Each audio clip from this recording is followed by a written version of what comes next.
Chapter 16. Dr. Seward's Diary. Continued. It was just 12:15 when we got out into the churchyard over the low wall. The night was dark with occasional gleams of moonlight between the rents of the heavy clouds that scudded across the sky.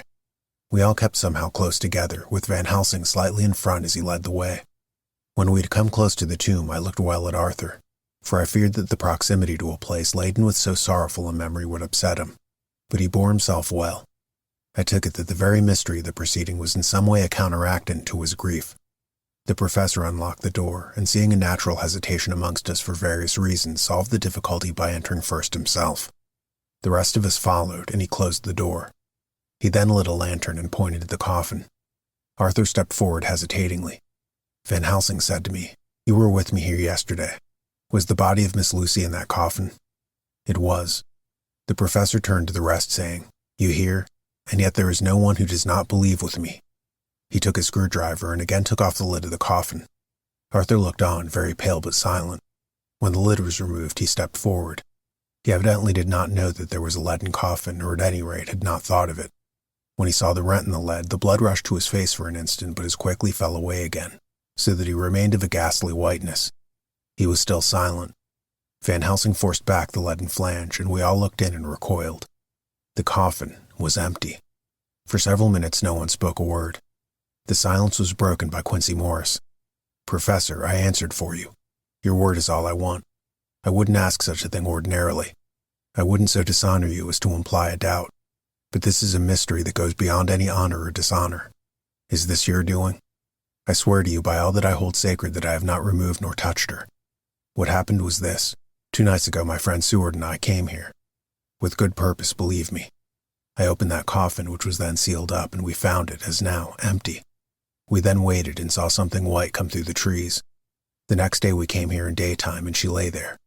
Did she not, friend John? Yes. That night we were just in time. One more so small child was missing, and we find it, thank God, unharmed amongst the graves. Yesterday I came here before sundown, for at sundown the undead can move. I waited here all the night till the sun rose, but I saw nothing. It was most probable that it was because I had laid over the clamps of those doors garlic, which the undead cannot bear, and other things which they shun. Last night there was no exodus, so tonight before the sundown I took away my garlic and other things. And so it is we find this coffin empty. But bear with me. So far there is much that is strange. Wait you with me outside, unseen and unheard, and things much stranger are yet to be. So, here he shut the dark slide of his lantern. Now to the outside. He opened the door and we filed out, he coming last and locking the door behind him. Oh, but it seemed fresh and pure in the night air after the terror of that vault. How sweet it was to see the clouds race by, and the passing gleams of moonlight between the scudding clouds crossing and passing, like the gladness and sorrow of a man's life. How sweet it was to breathe the fresh air that had no taint of death and decay. How humanizing to see the red lighting of the sky beyond the hill, and to hear far away the muffled roar that marks the life of a great city. Each in his own way was solemn and overcome. Arthur was silent, and was, I could see, striving to grasp the purpose and the inner meaning of the mystery. I myself was tolerably patient, and half inclined again to throw aside doubt and to accept Van Helsing's conclusions. Quincy Morris was phlegmatic in the way of a man who accepts all things, and accepts them in the spirit of cool bravery, with hazard of all he has to stake. Not being able to smoke, he cut himself a good-sized plug of tobacco and began to chew. As to Van Helsing, he was employed in a definite way. First he took from his bag a mass of what looked like thin wafer-like biscuit, which was carefully rolled up in a white napkin.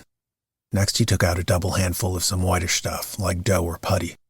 He crumpled the wafer up fine and worked it into the mass between his hands. This he then took, and rolling it into thin strips, began to lay them into the crevices between the door and its setting in the tomb. I was somewhat puzzled at this, and being close, asked him what it was that he was doing. Arthur and Quincy drew near also, as they too were curious. He answered, "I am closing the tomb so that the undead may not enter." "And is that stuff you have put there going to do it?" asked Quincy. "Great Scott, is this a game?" "It is." "What is that which you are using?" This time the question was by Arthur. Van Helsing reverently lifted his hat as he answered, "The host. I brought it from Amsterdam. I have an indulgence." It was an answer that appalled the most skeptical of us, and we felt individually that in the presence of such earnest purpose as the professor's, a purpose which could thus use the to him most sacred of things, it was impossible to distrust. In respectful silence we took the places assigned to us close round the tomb, but hidden from the sight of anyone approaching. I pitied the others, especially Arthur. I had myself been apprenticed by my former visits to this watching horror, and yet I, who had up to an hour ago repudiated the proofs, felt my heart sink within me. Never did tombs look so ghastly white. Never did cypress or yew or juniper so seem the embodiment of funereal gloom. Never did tree or grass wave or rustle so ominously. Never did bough creak so mysteriously. And never did the faraway howling of dogs send such a woeful presage through the night. There was a long spell of silence, a big aching void, and then from the professor a keen "sss." He pointed, and far down the avenue of yews we saw a white figure advance, a dim white figure which held something dark at its breast. The figure stopped, and at the moment a ray of moonlight fell upon the masses of driving clouds and showed in startling prominence a dark-haired woman, dressed in the cerements of the grave. We could not see the face, for it was bent down over what we saw to be a fair-haired child. There was a pause and a sharp little cry such as a child gives in sleep, or a dog as it lies before the fire and dreams. We were starting forward, but the professor's warning hand, seen by us as he stood behind a yew tree, kept us back. And then as we looked, the white figure moved forwards again. It was now near enough for us to see clearly, and the moonlight still held. My own heart grew cold as ice, and I could hear the gasp of Arthur as he recognized the features of Lucy Westenra. Lucy Westenra, but yet how changed. The sweetness was turned to adamantine, heartless cruelty, and the purity to voluptuous wantonness. Van Helsing stepped out, and obedient to his gesture, we all advanced too. The four of us ranged in a line before the door of the tomb. Van Helsing raised his lantern and drew the slide. By the concentrated light that fell on Lucy's face, we could see that the lips were crimson with fresh blood, and that the stream had trickled over her chin and stained the purity of her lawn death robe. We shuddered with horror. I could see by the tremulous light that even Van Helsing's iron nerve had failed. Arthur was next to me, and if I had not seized his arm and held him up, he would have fallen. When Lucy, I call the thing that was before us Lucy because it bore her shape, saw us, she drew back with an angry snarl, such as a cat gives when taken unawares. Then her eyes ranged over us. Lucy's eyes in form and color, but Lucy's eyes unclean and full of hellfire instead of the pure, gentle orbs we knew. At that moment, the remnant of my love passed into hate and loathing. Had she then to be killed, I could have done it with savage delight. As she looked, her eyes blazed with unholy light, and the face became wreathed with a voluptuous smile. Oh God, how it made me shudder to see it. With a careless motion, she flung to the ground, callous as a devil, the child that up to now she had clutched strenuously to her breast, growling over it as a dog growls over a bone. The child gave a sharp cry and lay there moaning. There was a cold-bloodedness in the act which wrung a groan from Arthur. When she advanced to him with outstretched arms and a wanton smile, he fell back and hid his face in his hands. She still advanced, however, and with a languorous, voluptuous grace said, "Come to me, Arthur. Leave these others and come to me. My arms are hungry for you. Come, and we can rest together. Come, my husband. Come." There was something diabolically sweet in her tones, something of the tingling of glass when struck, which rang through the brains even of us who heard the words addressed to another. As for Arthur, he seemed under a spell. Moving his hands from his face, he opened wide his arms. She was leaping for them when Van Helsing sprang forward and held between them his little golden crucifix. She recoiled from it, and with a sudden distorted face full of rage, dashed past him as if to enter the tomb. When within a foot or two of the door, however, she stopped, as if arrested by some irresistible force. Then she turned, and her face was shown in the clear burst of moonlight and by the lamp, which had now no quiver from Van Helsing's iron nerves. Never did I see such a baffled malice on a face, and never, I trust, shall such ever be seen again by mortal eyes.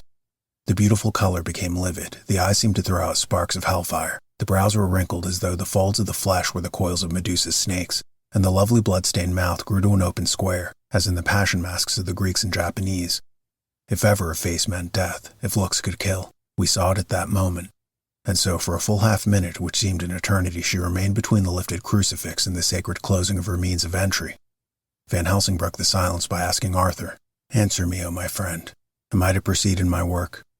Arthur threw himself on his knees and hid his face in his hands as he answered, "Do as you will, friend. Do as you will. There can be no horror like this ever any more." And he groaned in spirit. Quincy and I simultaneously moved towards him and took his arms. We could hear the click of the closing lantern as Van Helsing held it down.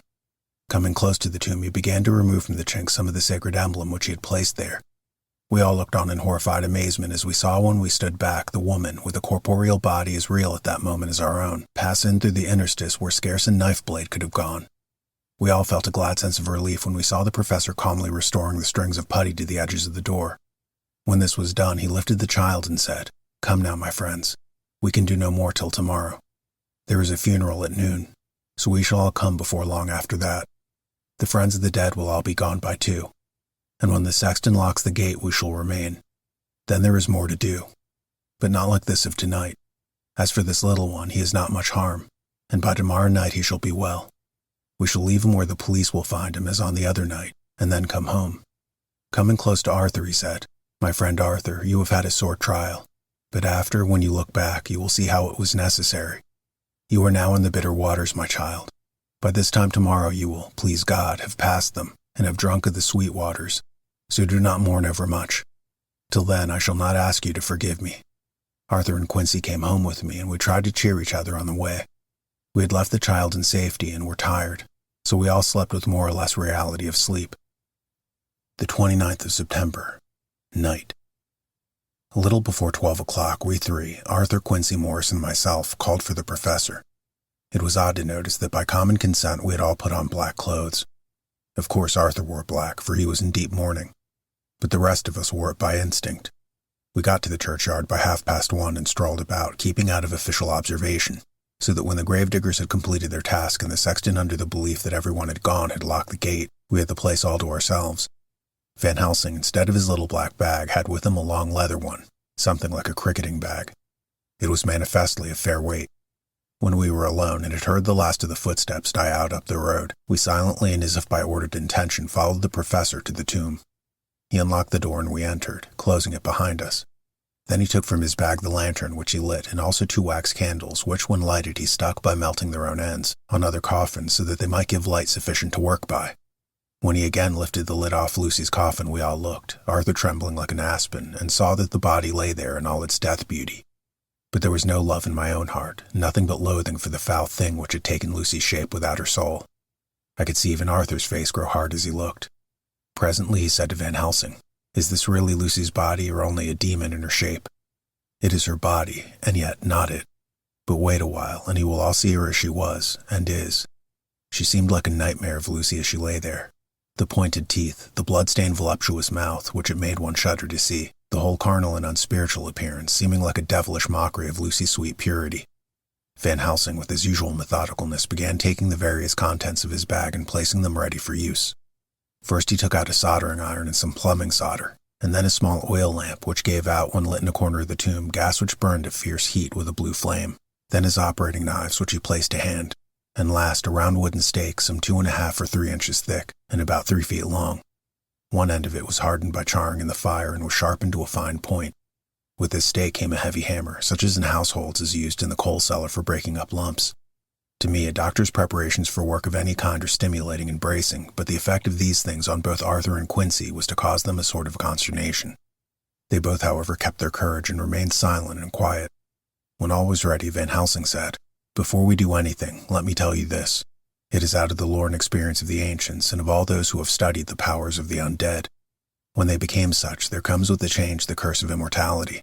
They cannot die, but must go on age after age, adding new victims and multiplying the evils of the world. For all that die from the preying of the undead become themselves undead, and prey on their kind. And so the circle goes on ever widening, like as ripples from a stone thrown in the water. Friend Arthur, if you had met that kiss which you know of before poor Lucy died, or again last night when you opened your arms to her, you would in time when you died have become Nosferatu, as they call it in Eastern Europe, and would all time make more of those undeads that so fill us with horror. The career of this so unhappy dear lady is but just begun. Those children whose blood she suck are not as yet so much the worse, but if she live on undead, more and more they lose their blood, and by her power over them they come to her, and so she draw their blood with that so wicked mouth. But if she die in truth, then all cease. The tiny wounds of the throats disappear, and they go back to their plays, unknowing ever of what has been. But of the most blessed of all, when this now undead be made to rest as true dead, then the soul of the poor lady whom we love shall again be free. Instead of working wickedness by night and growing more debased in the assimilating of it by day, she shall take her place with the other angels. So that, my friend, it will be a blessed hand for her that shall strike the blow that sets her free. To this I am willing. But is there none amongst us who is a better right? Will it be no joy to think of hereafter in the silence of the night when one's sleep is not? It was my hand that sent her to the stars. It was the hand of him that loved her best, the hand that of all she would herself have chosen had it been to her to choose. Tell me if there be such a one amongst us. We all looked at Arthur. He saw too what we all did, the infinite kindness which suggested that his should be the hand which would restore Lucy to us as a holy and not an unholy memory. He stepped forward and said bravely, though his hand trembled, and his face was as pale as snow, "My true friend, from the bottom of my broken heart I thank you. Tell me what I am to do, and I shall not falter." Van Helsing laid out a hand on his shoulder and said, "Brave lad, a moment's courage and it is done. This stake must be driven through her. It will be a fearful ordeal, be not deceived in that, but it will be only a short time, and you will then rejoice more than your pain was great. From this grim tomb you will emerge as though you tread on air. But you must not falter when once you have begun. Only think that we, your true friends, are round you, and that we pray for you all the time." "Go on," said Arthur hoarsely. "Tell me what I am to do." "Take the stake in your left hand, ready to place the point over the heart, and the hammer in your right. Then when we will begin our prayer for the dead, I shall read him. I have here the book, and the others shall follow. Strike in God's name that so all may be well with the dead that we love, and that the undead pass away." Arthur took the stake and hammer, and when once his mind was set on action, his hands never trembled nor even quivered. Van Helsing opened his missal and began to read, and Quincy and I followed as well as we could. Arthur placed the point over the heart, and as I looked I could see its dint in the white flesh. Then he struck with all his might. The thing in the coffin writhed, and a hideous blood-curdling screech came from the opened red lips. The body shook and quivered and twisted in wild contortions. The sharp white teeth clamped together till the lips were cut, and the mouth was smeared with a crimson foam. But Arthur never faltered. He looked like a figure of Thor as his untrembling arm rose and fell, driving deeper and deeper the mercy-bearing stake, whilst the blood from the pierced heart welled and spurted up around it. His face was set, and high duty seemed to shine through it. The sight of it gave us courage so that our voices seemed to ring through the little vault, and then the writhing and quivering of the body became less, and the teeth seemed to champ, and the face to quiver. Finally it lay still. The terrible task was over. The hammer fell from Arthur's hand. He reeled and would have fallen had we not caught him. The great drops of sweat sprang from his forehead, and his breath came in broken gasps. It had indeed been an awful strain on him, and had he not been forced to his task by more than human considerations, he could never have gone through with it. For a few minutes we were so taken up with him that we did not look towards the coffin. When we did, however, a murmur of startled surprise ran from one to the other of us. We gazed so eagerly that Arthur rose, for he had been seated on the ground, and came and looked too. And then a glad, strange light broke over his face and dispelled altogether the gloom of horror that lay upon it. There, in the coffin, lay no longer the foul thing that we had so dreaded and grown to hate that the work of her destruction was yielded as a privilege to the one best entitled to it, but Lucy as we had seen her in life, with her face of unequaled sweetness and purity. True that they were there as we had seen them in life, the traces of care and pain and waste. But these were also dear to us, for they marked her truth to what we knew. Once and all we felt that the holy calm that lay like the sunshine over the wasted face and form was only an earthly token and symbol of the calm that was to reign forever. Van Helsing came and laid his hand on Arthur's shoulder and said to him, "And now, Arthur, my friend, dear lad, am I forgiven?" The reaction of the terrible strain came as he took the old man's hand in his and raised it to his lips, pressed it, and said, "Forgiven. God bless you that you have given my dear one her soul again, and me peace."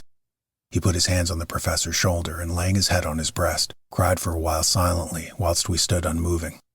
When he raised his head, Van Helsing said to him, "And now, my child, you may kiss her. Kiss her dead lips if you will, as she would have you to, if for her to choose. For she is not a grinning devil now, not any more a foul thing for all eternity. No longer she is the devil's undead. She is God's true dead, whose soul is with him." Arthur bent and kissed her, and then we sent him and Quincy out of the tomb. The professor and I sawed the top off the stake, leaving the point of it in the body. Then we cut off the head and filled the mouth with garlic. We soldered up the leaden coffin, screwed on the coffin lid, and gathering up our belongings, came away. When the professor locked the door, he gave the key to Arthur.